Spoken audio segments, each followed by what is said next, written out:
திரு ரகுபதி அவர்கள் தொலைக்காட்சிக்கு பேட்டி கொடுக்கின்ற பொழுது டிஜிபி நியமனத்தை பற்றி ஒரு கருத்தை சொல்லியிருக்கின்றார். நான் ஏற்கனவே தமிழகத்தில் நிரந்தர டிஜிபி நியமனம் செய்யப்படவில்லை, என்ன காரணம் என்று அரசை கேட்கின்ற விதமாக அந்த கருத்தை நான் குறிப்பிட்டிருந்தேன். ஒரு டிஜிபி நியமனம் செய்ய வேண்டும் என்றால் ஏற்கனவே இருக்கின்ற டிஜிபி ஓய்வு பெறுவதற்கு 3 மாதத்திற்கு முன்பாக மாநிலத்தில் இருக்கின்ற டிஜிபியினுடைய பட்டியலை தயாரிக்கப்பட்டு மத்திய பணியாளர் தேர்வு ஆணையத்துக்கு அனுப்பப்பட வேண்டும். இது நடைமுறை. பிறகு மத்திய தேர்வு ஆணையம் அதை ஆய்வு செய்து 3 பேர் கொண்ட பட்டியலை மாநில அரசுக்கு அனுப்பி அதில் ஒருவரை மாநில அரசு டிஜிபியாக நிரந்தர டிஜிபியாக நியமிக்கும். அதைத்தான் குறிப்பிட்டேன். இதே வழிமுறைகளைத்தான் திராவிட முன்னேற்ற கழக ஆட்சியிலும் அதிமுக ஆட்சியிலும் கடைபிடித்தது. ஜே.கே. திரிபாதி அவர்கள் அவரும் மத்திய தேர்வு ஆணையத்திற்கு அப்பொழுது அனைத்து இந்திய அண்ணா திராவிட முன்னேற்ற கழக அரசு தகுதியான டிஜிபி பட்டியலை அனுப்பப்பட்டு அதில் 3 பேர் கொண்ட பட்டியலை அவர்கள் ஆய்வு செய்து அந்த பட்டியலை மாநில அரசுக்கு அனுப்பப்பட்டு அதில் ஒருவர் தேர்ந்தெடுக்கப்பட்டார். அவர்தான் மூத்த டிஜிபியாக இருந்தவர் திரு ஜே.கே. திரிபாதி அவர்கள் 2014. அதற்கு பிறகு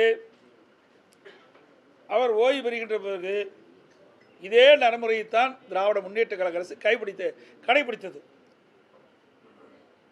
திரு ஜெயலலிதா பாபு அவர்கள் டிஜிபியாக நியமிக்கப்பட்டதும் இதே முறைதான்.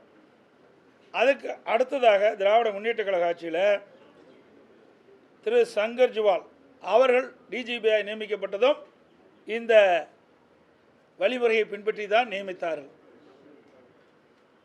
ஏன் இப்பொழுது இந்த அரசுக்கு தடுமாற்றம்? திராவிட முன்னேற்ற கழக அரசு, திரு ஸ்டாலின் அரசு தமிழகத்தில் தற்போது பணியாற்றக்கூடிய டிஜிபி அவர்களுடைய பட்டியலை தயாரித்து மாநில அரசுக்கு மத்திய தேர்வு ஆணைய பணியாளர் தேர்வு ஆணையத்துக்கு அனுப்பப்பட்டது. அதில் நீங்கள் பார்த்தீங்கன்னா ஒரு குழு அமைக்கப்படுறாங்க. மத்திய பணியாளர் தேர்வு ஆணையம் அதில் அதிகாரிகள் இருக்கிறாங்க. மாநிலத்தில் தலைமைச் செயலாளர்கள், மாநிலத்தில் உள்துறை செயலாளர், இவர்கள் குழுவாக இருந்து மாநில அரசு அனுப்பப்பட்ட அந்த பட்டியலில் இடம்பெற்றிருக்கிற டிஜிபிகள் 3 பேரை தேர்வு செஞ்சு மாநில அரசுக்கு அனுப்புகிறது. இது நடைமுறை. அதில் ஒருவரை தேர்ந்தெடுக்க வேண்டும். இதுதான் நடைமுறை. அதோட பொறுப்பு டிஜிபி ஒருவர் நியமித்தாங்க. பொறுப்பு டிஜிபி ஒருத்தரை நியமித்த உடனே ஒருவர் உயர்நீதிமன்றத்துக்கு போகிறார். இது முற்றிலும் தவறு என்று. பிறகு மாநில அரசு உயர்நீதிமன்றத்துக்கு போனோன்னா மாநில அரசு ஒரு பட்டியலை தயார் பண்ணி மத்திய தேர்வு ஆணையத்துக்கு அனுப்பிச்சுது. மத்திய தேர்வு ஆணையம் அந்த குழு, நான் சொன்னேன், மத்திய தேர்வு ஆணையத்தில் இருக்கின்ற அதிகாரிகள், மாநிலத்துக்கு தலைமைச் செயலாளர்கள், செயலாளர், மாநில உள்துறை செயலாளர்களெல்லாம் கலந்து ஆய்வு செய்து அவர் 3 பேரை தேர்வு செஞ்சு தமிழகத்துக்கு அனுப்பப்பட்ட கூட இதுவரை நிரந்தர டிஜிபி நியமிக்கப்படவில்லை. இந்த அனுப்பப்பட்ட பிறகு ஒருவர் உச்சநீதிமன்றத்தை நாடுகிறார். மத்திய தேர்வு ஆணையம் பணியாளர் தேர்வு ஆணையம் அனுப்பப்பட்ட பிறகும் இந்த டிஜிபி நியமனத்தில் இன்னும் காலதாமம் செய்கின்றது. விரைந்து முடிவெடுக்க வேண்டும் என்று உச்சநீதிமன்றத்தை நாடினா உச்சநீதிமன்றம் 3 வார காலம் அவகாசம் கொடுத்துருக்குது. இதுதான் நிலைமை. இன்றைக்கு சட்டத்துறை அமைச்சர் திரு ரகுபதி சொல்கிறார், இன்றைக்கு எடப்பாடி பழனிசாமி அருகதை இல்லைங்கிறார். எனக்கு அருகதை இருக்குது. உங்களுக்கு அருகதை இருக்குதா என்று தெரியல. ஏன்னா இது மாநில அரசு அனுப்பப்பட்ட பட்டியல் தான், இது மத்திய அரசு அனுப்பப்பட்ட பட்டியல் அல்ல.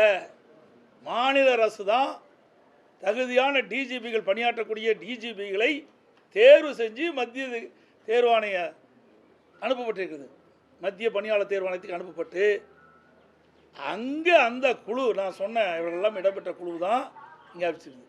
இப்போ என்னன்னா இந்த 3 பேரும் இவர்களுக்கு சாதகமாக இருக்க மாட்டார்கள் என்று கருதி தான், கைப்பாவையாக இந்த அரசுக்கு செயல்பட மாட்டார்கள் என்று கருதி தான் இது வரைக்கும் டிஜிபி நிரந்தர டிஜிபி நியமிக்கப்படவில்லை. இதுதான் உண்மை. ஒரு சட்டத்துறை மந்திரி தவறா இப்படி பேட்டி கொடுப்பது வெட்கக்கேடான விஷயம். இப்படிப்பட்ட மந்திரிலாம் இருந்து அந்த நாடு எப்படி உருப்படியாகும்? உண்மை செய்தி மக்களுக்கு சொல்ல வேணும். ஏன்னா நாட்டு மக்களுக்கு ஒன்றும் தெரியாதுன்னு நினச்சிட்டு இருக்காரு சட்டத்துறை மந்திரி.